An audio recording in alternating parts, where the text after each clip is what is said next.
Qala Rasulullah sallallahu alaihi wasallam, yaqulullahu ta'ala anar rahman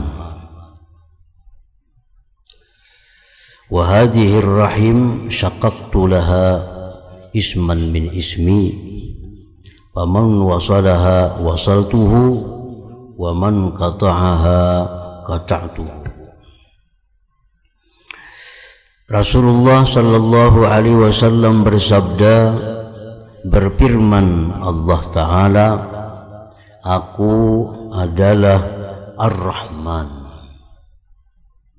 Jadi Ar-Rahman nama khusus bagi Allah yang tidak boleh diberi nama dengan Ar-Rahman itu apapun daripada makhluknya.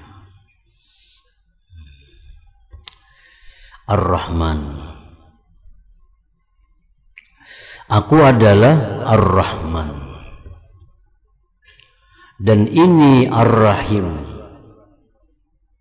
ini Ar-Rahim, keluarga. Aku ambil bagi dia Ar-Rahim tadi nama daripada namaku. Ar-Rahim diambil daripada nama Ar-Rahman. Faman wasalaha, barang siapa yang menyambung keluarga, wasalatuhu, maka aku sambung akan dia. Artinya aku sampaikan rahmatku kepada dia, orang itu. Waman qata'aha, dan siapa yang memutus keluarga, qata'tuhu, maka aku putus akan dia hubungannya denganku.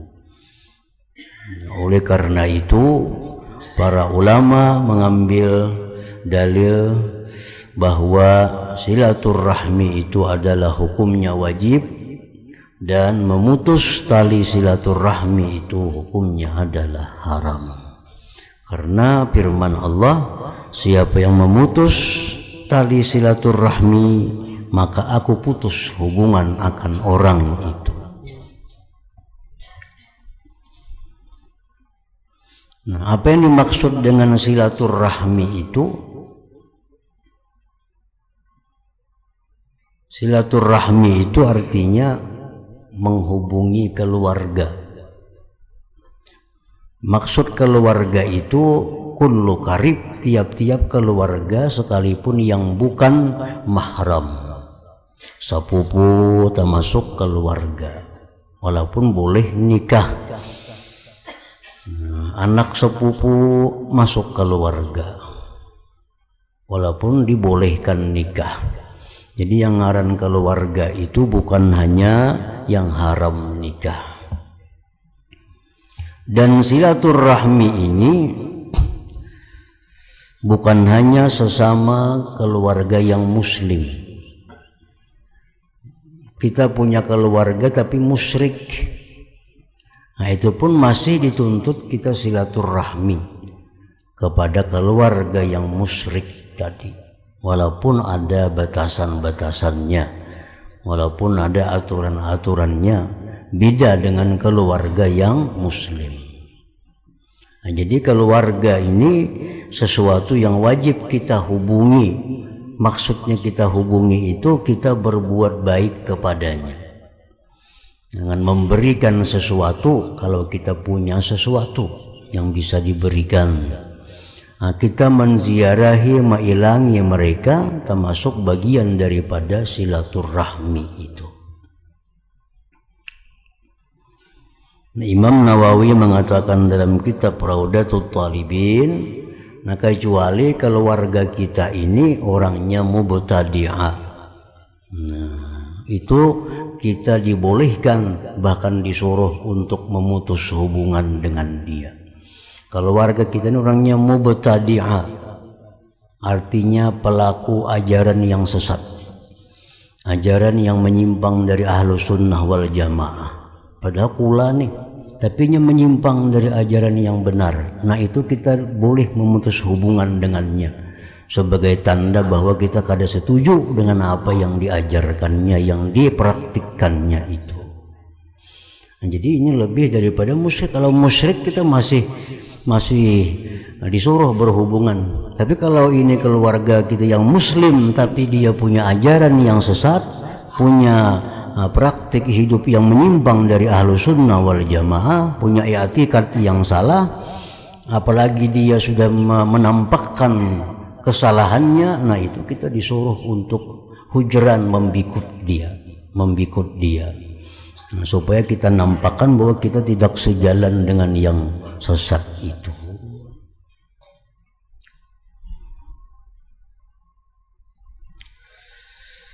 Wakil Rasulullah sallallahu alaihi wasallam, dikatakan kepada Rasulullah, ayyun nas afdal? Qal atqahum lillah wa awsaluhum lirahimih wa amiruhum bil ma'ruf wa anhahum 'anil munkar. Siapakah manusia yang paling afdal wahai Rasulullah? Rasulullah menjawab, manusia yang paling mulia di sisi Allah itu orang yang paling takwa, yang paling menjalin hubungan keluarga, yang paling melakukan amar ma'ruf dan paling melakukan nahi munkar. Itulah manusia yang paling mulia di sisi Allah Subhanahu wa ta'ala. Wa qala sallallahu alaihi wasallam, as-sadaqatu 'alal miskin sadaqah wa hiya 'ala dzir rahim isnatani sadaqatu wasilah. Bersedekah kepada orang miskin itu dapat pahala sedekah. Nah, bersedekah kepada keluarga yang miskin dapat dua pahala, pahala sedekah dan pahala silaturrahim itu. Karena termasuk bagian daripada silaturrahim memberi sesuatu yang bisa diberikan. Jadi bersedekah itu makanya diutamakan dulu orang yang diberi sedekah itu keluarga, karena dapat dua pahala, pahala sedekah satu, pahala silaturrahim itu satu. Walamma arada Abu Talha an yatasaddaqa bihaitin kana lahu yu'jibuhu amalan biqaulihi ta'ala lan tanalul birra hatta tunfiqu mimma tuhibbun. Manakala menghendaki sahabat Nabi Abu Talha mensedekahkan kebun yang paling sidin sayangi, karena sidin mengamalkan firman Tuhan, kalian tidak bisa mencapai kebaikan sehingga memberikan apa yang kalian cintai. Allah berfirman, kalian tidak akan sampai kepada suatu kebaikan sehingga kalian bisa memberikan sesuatu dari yang kalian cintai. Yang kita berikan sesuatu yang masih kita sayangi, itu untuk mencapai kebaikan di sisi Allah. Tidak akan bisa kamu capai kebaikan itu sehingga kalian memberikan sesuatu dari yang kalian cintai. Baju ini masih suka, itu yang kita berikan. Makanannya makanan yang masih kita suka, itu yang kita berikan.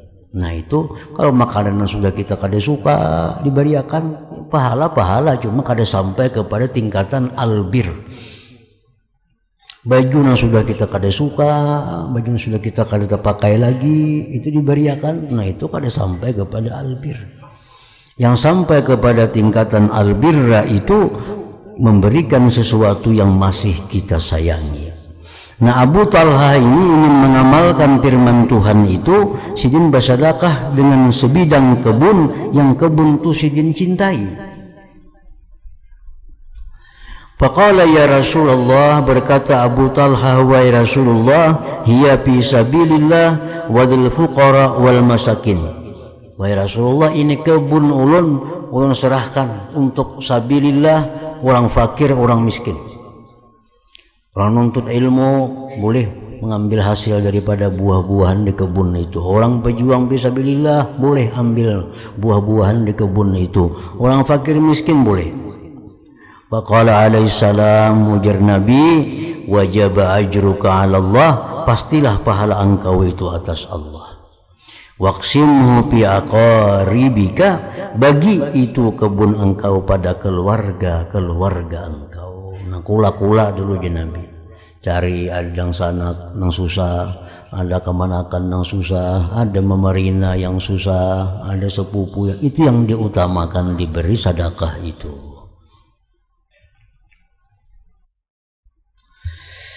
Hukukul walidain wal walad, kemudian hak orang tua dan anak. La yakhfa annahu idza ta'akkada haqqul qarabah war rahim fa ahassul arham wa amassuha al wiladah fa yatada'afu ta'akkudul haqqi fiha.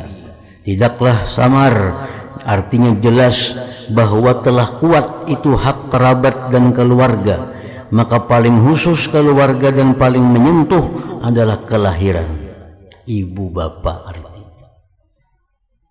Maka berlipat-lipatlah kekuatan hak pada itu ibu bapak anak tadi. Jadi tiga ini paling bersangatan hak di antara kerabat, ibu bapak anak.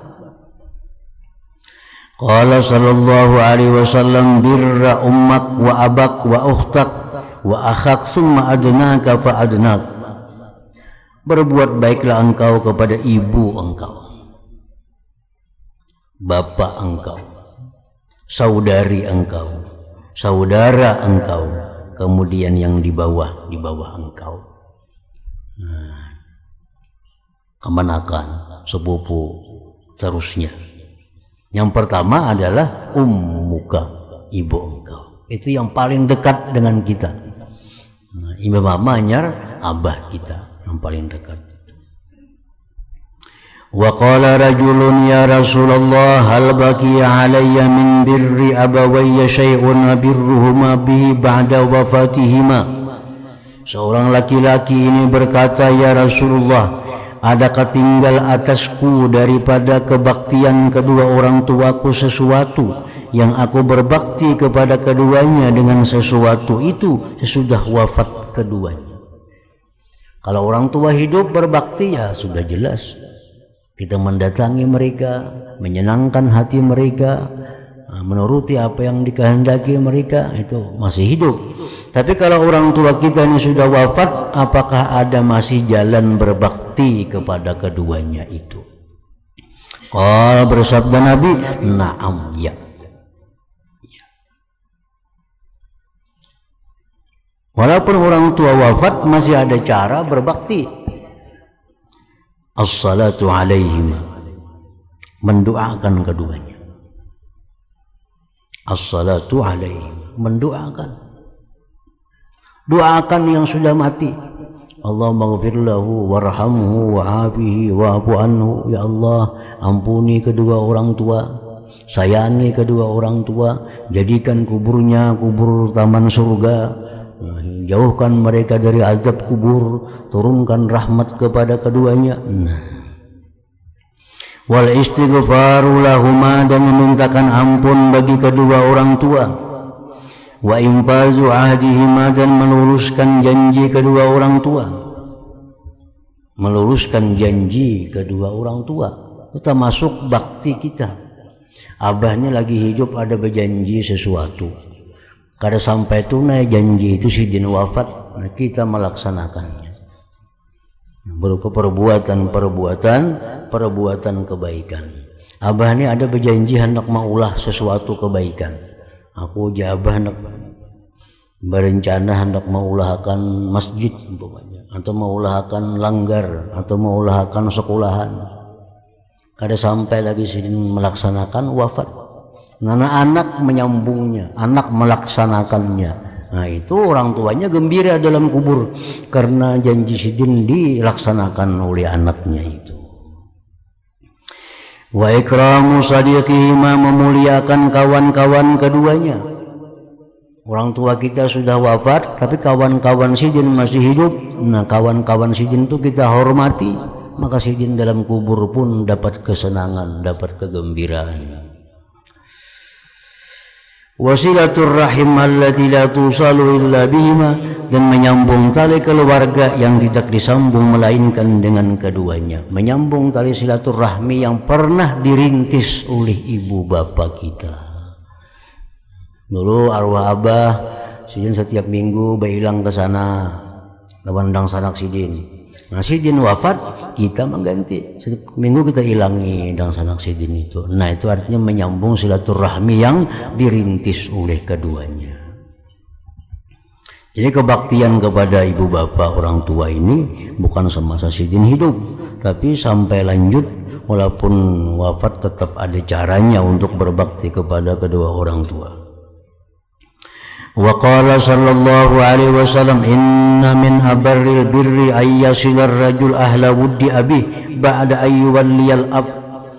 Rasulullah bersabda termasuk kebaktian yang sangat bakti bahwa menyambung seseorang ahli kekasih abahnya sesudah pergi bapaknya.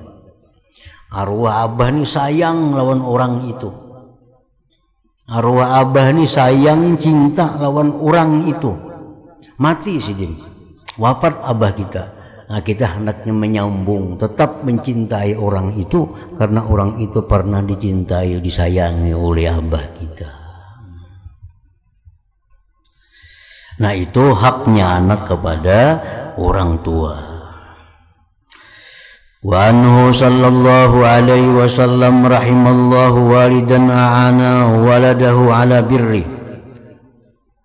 Nah, kalau orang anak wajib berbakti kepada orang tua, maka sepatutnya orang tua pun membantu kayak apa anaknya supaya jadi anak yang bakti. Rahimallahu walidan a'ana waladahu ala birri.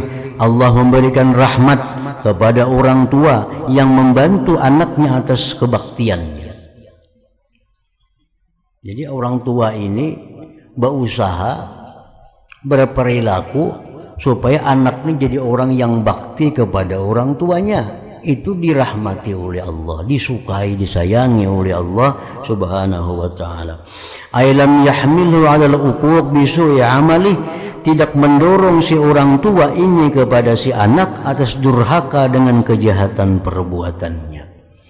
Nah jadi antara lain artinya orang tua ini, abah mama ini jangan sampai membebani anak beban yang berat sehingga anak ini jadi durhaka lawan kita.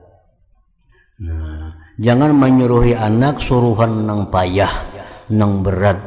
Kayaknya akhirnya anaknya jadi mendustai kita, jadi durhaka kepada kita. Jadi cara menolong anak supaya anaknya jadi orang bakti itu disuruh di dalam agama kita. Wa anhu sallallahu alaihi wasallam sawu baina auladikum bil atiyah. Rasulullah bersabda, samalah kalian di antara anak-anak kalian pada pemberian. Kita masih hidup, memberi anak 1.000 seorang, 2.000 seorang, sama. Karena kalau sudah kita wafat, kita lain hukumnya. Laki-laki dapat 2 bagian, bini-bini dapat sebagian. Jadi waktu kita masih hidup, nah kita berikan sama. Kalau kebutuhannya sama. Kalau kebutuhannya berlain, ya gak ada apa-apa. Misal ini anak susah orangnya, anak yang saekung ini berduit, gak ada perlu sama kita beri. Nang sama ini, nang sama-sama keperluannya, nang sama susahnya, nah itu sama kita beri. Kalau yang saekung ini kada perlu diberi, ini berduit kada perlu diberi, nang susah ini yang diberi. Nah jadi pengertian hadis Nabi sawu baina auladikum bil atiyah, sama-samalah antara anak-anak kalian dengan pemberian itu kalau keperluannya sama. Wa anhu aidan min haqqil waladi 'alal walid ay yuhsina adabahu wa yuhsina ismahu. Termasuk lagi hak anak terhadap orang tua. Hak anak kepada orang tua ini kalau kada ditunaikan, anak bisa menuntut di akhirat. Sebagaimana anak yang durhaka ini, orang tua bisa menuntut anak di akhirat. Anak yang durhaka lawan kita, bisa menuntut kita kepada anak di akhirat. Nah orang tua yang kada menunaikan hak anak, itu pun di akhirat bisa dituntut oleh anak. Bisa dituntut oleh anak. Karena ada hak anak yang kada diselesaikan oleh orang tuanya. Termasuk hak anak atas orang tua itu ayyuhsina adabah, membaguskan pendidikannya, membaguskan adabnya. Orang tua melajari anak tata kerama yang baik, itu hak anak. Jadi hak anaknya mesti mendapatkan pendidikan yang baik dari orang tua. Kalau kada, di akhirat dituntutnya. Dalam Ihya Ulumuddin Imam Ghazali menyebutkan awwalu ma yata'allaqu bil abdi ahluhu. Qala sallallahu alaihi wasallam bersabda adnaka fa firman Allah taala abahnya nih ke surga, anaknya karena kada adalah masuk neraka. Anaknya menarik, jangan masukkan dia ke surga ya Allah, karena kami ke neraka sebab kada dididik oleh orang tua, kada dididik oleh suami, kada dididik oleh abah mama. Nah itu hak menuntut, bini menuntut, anak menuntut kalau orang tua suami ini kada menunaikan hak mereka. Jadi pendidikan yang baik itu haknya si anak, mesti dia dapatkan daripada orang tuanya. Wa yuhsin asmahu, membaguskan namanya. Membaguskan nama itu hak anak. Jadi orang tua ini dituntut untuk membuatkan nama kepada si anak ini nama yang bagus, nama yang disukai oleh Allah Subhanahu wa ta'ala. Jangan sembarang bulangaran anak, karena nama ini berpengaruh. Nama pengaruh terhadap perilaku seseorang, nama berpengaruh terhadap akhlak seseorang. Bila kena akhlaknya kada bagus, karena namanya kada bagus, anaknya menuntut kepada kuitannya. Pian pang mengarani ulun ngaran itu misalnya kelakuan macam itu jadinya. Jadi jangan dianggap inting soal nama. Ada ketujuh lawan orang ngarani, orang kafir kah orang kada, orang maksiat orang kada, orang ahli. Nah itu kada kawa. Nama ini mesti dituntut anak kita di akhirat kalau kita menamai dengan nama yang kada disukai oleh Allah Subhanahu wa ta'ala. Nah oleh karena itu para ulama mengatakan bahwa martabat nama yang baik itu ada 5. Yang paling baik nama itu Abdullah, Abdurrahman. Itu ahabbul asma ilallah. Kada ada ngaran yang lebih baik daripada 2 itu, Abdullah atau Abdurrahman. Yang kedua, martabat yang kedua, nama-nama Asmaul Husna yang disandarkan kepada ubudiyah. Abdul Rahim, Abdul Wahid, Abdul Hadi. Nah itu nama-nama yang Asmaul Husna yang disandarkan kepada ubudiyah. Abdul, Abdul Samad, apalagi ada Abdulnya. Yang martabat ketiga, nama-nama Nabi, nama-nama Rasul. Yang paling utama nama Nabi kita Muhammad sallallahu alaihi wasallam. Nomor 2-nya Ahmad, nomor 3-nya sekalian nama-nama Nabi kita. Nah, kemudian nama-nama Nabi Ulul Azmi, Isa, Musa, Ibrahim, Nuh. Hanya nama-nama Nabi yang lain-lainnya. Yang keempat, nama-nama hamba Allah yang salih, nama-nama para aulia Allah. Nama para aulia Allah. Yang paling utama nama-nama sahabat Nabi, Umar, Utsman, Ali, Talha, Zubair. Nah itu nama-nama sahabat. Nama-nama istri-istri Nabi kalau perempuan, nama-nama anak Nabi, nama-nama sahabat-sahabat perempuan. Itu nama yang paling disukai. Nah yang kelima, nama-nama zu maknan sahihin jamil, nama yang punya makna yang benar, yang elok. Jadi maulah ngaran itu ya 5 ini pilih. Punya laki-laki ya Abdullah atau Abdurrahman. Kalau kada Asmaul Husna yang lainnya. Kalau kada hendak juga nama-nama Nabi kita, nama Nabi-Nabi Ulul Azmi, nama-nama Nabi Rasul yang lainnya. Kalau kada hendak juga nama wali-wali, terutama nama sahabat-sahabat Nabi. Nah, kalau kada hendak juga cari nama yang punya makna yang benar dan elok. Nah, makna yang benar. Kadang-kadang ada makna yang kada dibenarkan. Misalnya anak dingarani Malikul Muluk, raja seluruh raja. Kada bujur nih itu raja seluruh raja, bujurlah. Jadi misalnya mengarani anak bagus cuman namanya kada artinya kada bujur. Samsul Bilad, matahari negeri ini, bujur kada itu matahari negeri ini, kan kada bujur nih itu. Bujur ya bagus so maknanya kada bagus.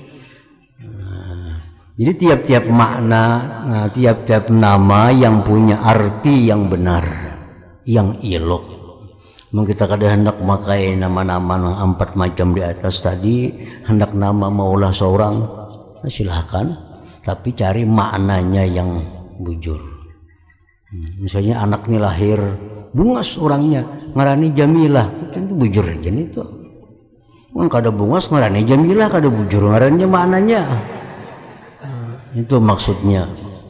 Tiap-tiap nama yang punya makna yang sahih.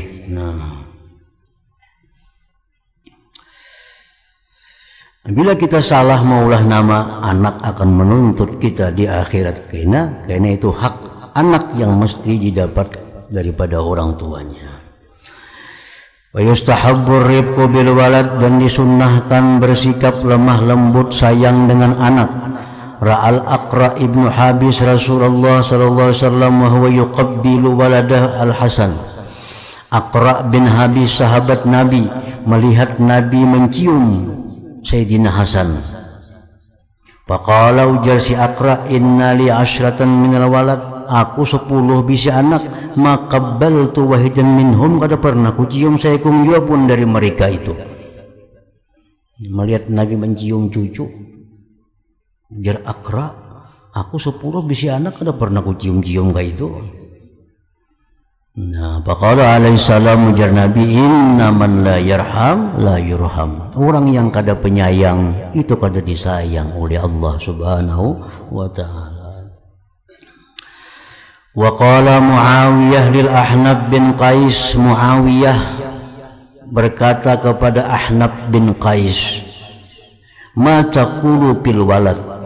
Ujar Muawiyah, wahai Ahnaf, bagaimana pendapat engkau tentang anak itu? Minta nasihat Muawiyah kepada Ahnaf, kayak apa kita menyikapi anak kita ini. Qala ya Amirul Mukminin, ujar Ahnaf, wahai Muawiyah, anak itu thimaru qulubina, buah hati kita. Anak itu buah hati. Wa imadu zuhurina, tempat bersandarnya belakang kita.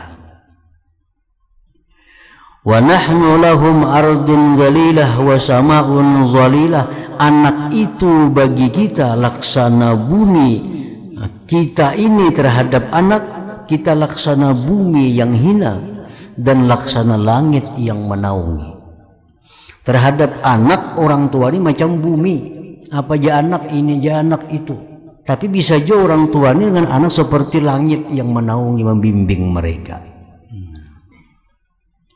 Wabihim nasulu ala kulli jalilah, dengan anak kita bisa mencapai tiap perkara-perkara yang besar. Fa in talabu, jikalau anak itu minta, fa'atihim, beri mereka. Wa in ghadibu, jika anak itu marah, fa'ardihim, senangkan mereka. Yamnahuka wuddahum wa yuhibbuka juhdahum, niscaya mereka sayang akan engkau dan cinta kepada engkau sebenar-benar cinta. Kalau kita dengan anak ini seperti bumi, seperti langit, apa yang mereka hendak kita beri. Bila mereka marah, kita senangkan hati mereka. Mereka akan cinta kepada kita sebenar-benar cinta, sesungguh-sungguh cinta. Wala takun alaihim thiqalan saqila, janganlah engkau atas anak itu beban yang berat. Anak jangan dibebani beban yang berat. Fayamullu hayatak, dia bosan nanti akan hidupnya engkau. Wa yawaddu wafatak, dan dia kepingin engkau mati.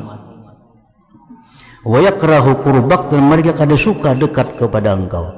Kalau kita membebani anak beban yang berat-berat, anak disuruhi itu, suruh ini, nyemuar lawan kita. Dan lekas matinya abah nih. Dan mereka kada senang dekat dengan kita.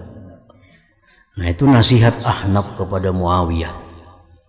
Faqala Muawiyah, berkata Muawiyah, lillah, demi Allah, anta ya Ahnaf, laqad ardaitani amman sakhittu alaihi min waladi, engkau membuat aku senang daripada orang yang aku benci atasnya daripada anakku. Wa wasalahu, dan Muawiyah memberi Ahnaf bi'atiyatin, dengan pemberian uzma yang besar, diberi hadiah oleh Muawiyah karena nasihatnya tadi. Wa alam anna aktsara ulama ala anna ta'atul walidain wajibatun bisyubuhat. Berpendapat sebagian besar ulama bahwa taat kepada ibu bapa itu wajib pada perkara yang subhat. Ini perkara ini subhat. Makanan ini subhat nih. Makanan ini subhat, kada jelas halal haramnya. Jadi abah makan, wajib kita makan. Daripada kuatnya perintah orang tua itu.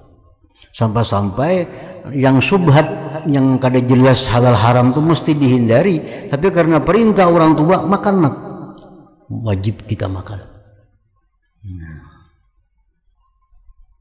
Pakaian ini subhat, kada jelas halal haramnya, uja abah mama pakai, wajib kita pakai itu. Wa illam tajib fil haramil mahdhi, ya kalau haram kada wajib kita menurut. Abah nyuruh makan bidawang, kada wajib dimakan. Karena itu haram semata-mata. Tidak boleh taat kepada makhluk kalau itu maksiat kepada Allah Subhanahu wa taala. Walaysa lil walad ayyusafira fi mubahin aw nafilatin illa bi iznihima. Nah, tidak boleh bagi anak, tidak boleh. Haram artinya musafir, baik musafir yang mubah, musafir mubah, musafir rekreasi, aw nafilah, atau musafir sunat. Musafir sunat tidak boleh kecuali seizin kedua orang tuanya. Kalau masih hidup, mama abah tuh masih hidup, jangan hendak ke Jawa-Jawa bila kada ada izin mereka. Apalagi yang jauh pada itu. Bila kita kada ada izin daripada mereka, kita ini maksiat dengan perjalanan ini. Otomatis kita karena maksiat dengan perjalanan itu, kada boleh kita mengkasar jamak sembahyang itu, kada boleh. Kenapa? Karena ini musafir maksiat. Yang boleh mengkasar menjamak musafir yang kada maksiat. Orang yang musafir tanpa izin kedua orang tuanya itu maksiat.